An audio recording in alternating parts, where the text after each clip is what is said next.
The book of Jonah, chapter 1. The Lord gave this message to Jonah son of Amittai. Get up and go to the great city of Nineveh. Announce my judgment against it, because I have seen how wicked its people are. But Jonah got up and went in the opposite direction in order to get away from the Lord. He went down to the seacoast to the port of Joppa, where he found a ship leaving for Tarshish. He bought a ticket and went on board, hoping that by going away to the west, he could escape from the Lord.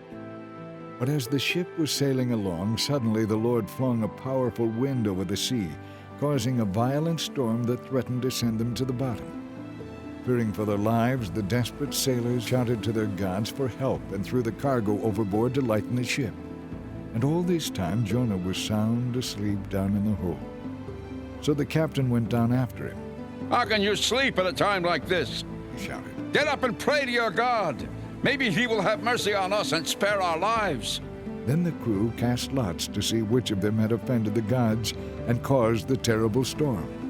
When they did this, Jonah lost the toss. "What have you done to bring this awful storm down on us?" They demanded. "Who are you? What is your line of work? What country are you from? What is your nationality?"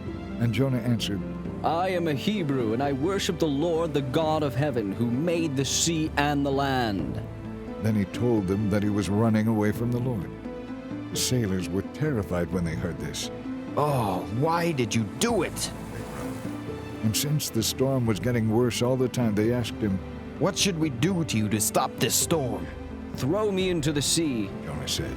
and it will become calm again, for I know that this terrible storm is all my fault. Instead, the sailors tried even harder to row the boat ashore, for the stormy sea was too violent for them and they couldn't make it. Then they cried out to the Lord, Jonah's God. "Oh Lord, They pleaded, don't make us die for this man's sin, and don't hold us responsible for his death, because it isn't our fault.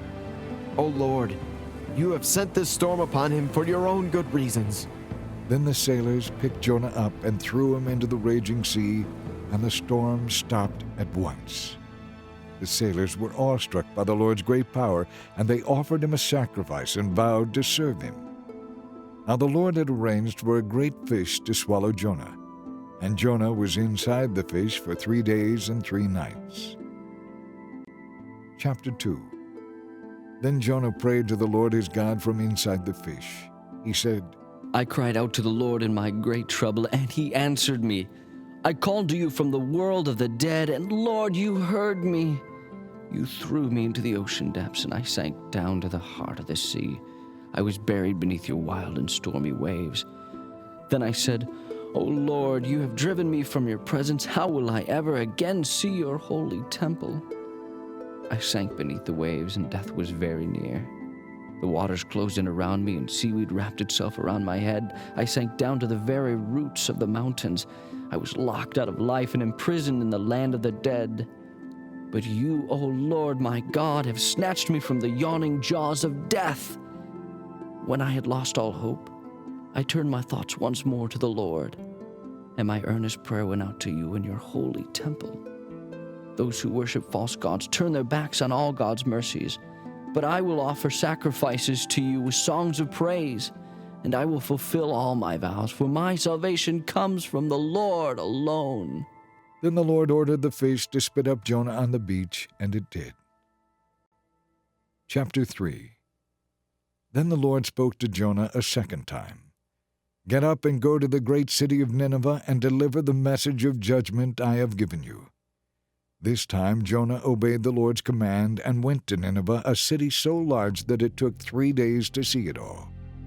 On the day Jonah entered the city, he shouted to the crowds, 40 days from now, Nineveh will be destroyed. The people of Nineveh believed God's message, and from the greatest to the least, they decided to go without food and wear sackcloth to show their sorrow.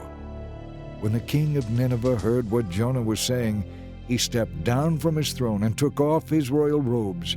He dressed himself in sackcloth and sat on a heap of ashes. Then the king and his nobles sent this decree throughout the city. No one, not even the animals, may eat or drink anything at all. Everyone is required to wear sackcloth and pray earnestly to God. Everyone must turn from their evil ways and stop all their violence. Who can tell? Perhaps even yet, God will have pity on us and hold back his fierce anger from destroying us. When God saw that they had put a stop to their evil ways, he had mercy on them and didn't carry out the destruction he had threatened.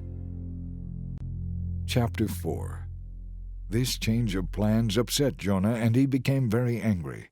So he complained to the Lord about it. Didn't I say before I left home that you would do this, Lord? That is why I ran away to Tarshish. I knew that you were a gracious and compassionate God, slow to get angry and filled with unfailing love. I knew how easily you could cancel your plans for destroying these people. Just kill me now, Lord. I'd rather be dead than alive because nothing I predicted is going to happen. The Lord replied, "Is it right for you to be angry about this?" Then Jonah went out to the east side of the city and made a shelter to sit under as he waited to see if anything would happen to the city. And the Lord God arranged for a leafy plant to grow there, and soon it spread its broad leaves over Jonah's head, shading him from the sun. This eased some of his discomfort, and Jonah was very grateful for the plant. But God also prepared a worm. The next morning at dawn, the worm ate through the stem of the plant so that it soon died and withered away. And as the sun grew hot, God sent a scorching east wind to blow on Jonah. The sun beat down on his head until he grew faint and wished to die. Death is certainly better than this, He exclaimed. Then God said to Jonah, "Is it right for you to be angry because the plant died?" Yes, Jonah retorted. even angry enough to die. Then the Lord said, "You feel sorry about the plant, though you did nothing to put it there. And a plant is only at best short-lived. But Nineveh has more than 120,000 people living in spiritual darkness, not to mention all the animals. Shouldn't I feel sorry for such a great city?"